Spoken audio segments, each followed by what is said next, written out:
Hi everyone, Justine Froelker here, and it's Faith Wrestle Friday, and we are back in Exodus to talk about the other thing that I remembered since I'm being stalked by Exodus.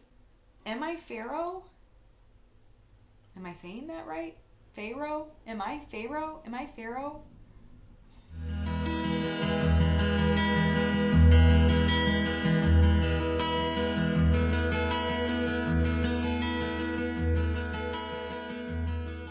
Okay, might seem like a weird question, but I literally sent it to my soul sister, Michelle.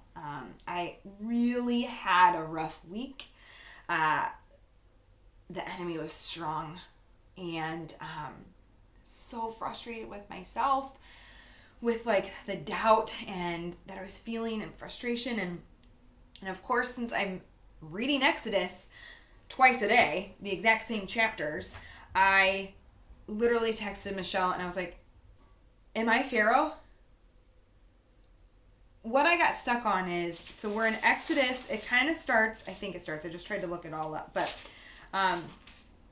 Exodus 4, verse 21, at the end of verse 21, it says, but I am going, the Eternal One says, God says, I am going to harden Pharaoh's stony heart so that he will not free the people. And this is where God sends the plagues and frogs and gnats and like the dust that causes boils and all of that stuff. So he says, God says he is going to harden Pharaoh's heart. And then I kept, like, since I've been reading this a lot, then in chapter 7, verse 14, Pharaoh's heart is hard as stone. He refuses to release my people. That's the words of God. And then in chapter 8, verse 13, no, I lied. Verse 15, and he hardened his own heart. Pharaoh's hardening his own heart. And then in chapter 9, verse 7, but Pharaoh's heart was still as hard as stone, and he refused to release the people. At this point, like, that's after, like, all the livestock died, I believe. And then finally, in chapter 9, verse 12, the Eternal made Pharaoh's heart even harder. Hard heart, even harder. And Pharaoh was not moved by the miraculous deeds and the words of Moses and Aaron, just as the Eternal had told Moses. So we know that God told Moses and Aaron that this was not going to work, that Pharaoh's heart was going to be hardened. I guess my question is, in many places throughout Exodus, it says that Pharaoh hardened his heart, like it was his choice. And then there are a couple places, this big one, that it says that the Eternal made Pharaoh's hard heart harder. Even harder. And I have written, is he just stubborn? Is he broken? Is God doing this on purpose? And I literally had that moment of like, holy shit, am I Pharaoh? Why am I struggling with letting go of this doubt and fear and lies of the world and lies of the enemy? And I'm not sure I have the answer yet, which is perhaps why I'm putting it in video for all of YouTube to see. And I would love your help on it. And at the same time, Exodus is a true story of God's faithfulness. And it totally points towards Jesus in so many ways. I mean, even if we just look at the sacrificial lamb, Exodus is so much of God's love and faithfulness to his people, and his people asking for help and receiving that. And at the same time, it is a story of God's power and that he is in control, whether or not it's over Pharaoh or the Israelites too, which I'm, in full disclosure, I'm only into like chapter 14 and 15. I mean, I've read it before, but never in this depth of a study.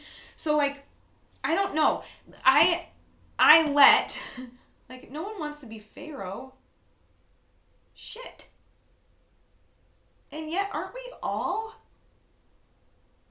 We're so damn stubborn. And like I said, literally in one of the first Faith Wrestle Fridays, like, God made us so human. Just human. He made us that way. And then we went and screwed it up and ate the apple. And so, like, that's why we have to rely on him and turn to him and talk to him and ask for help and trust in his faithfulness and love, because it will always come through and he will always show us that he is in control. Lay it down, sister. Lay it down. Trust. Have faith. This is a huge freaking book full of example after example after example that God always wins, that love always wins, that He is faithful. So even on the days that I feel like freaking Pharaoh, I know who wins the war. I would love to hear your feedback on this one, please. Until next week, when we enjoy Justine's random thoughts and feelings about the Bible, please make sure that you like and subscribe here on YouTube. Please share on your social medias or with your Bible studies or wherever. And don't forget to subscribe. We need subscribers. And don't forget to click notifications so you never miss Take Care Tuesday, Therapy Thursday, and Faith Wrestle Friday. So I really appreciate you wrestling with me and exploring and continuing to be surprised, not surprised, and in awe of this great, great God we have. I'll see you next week.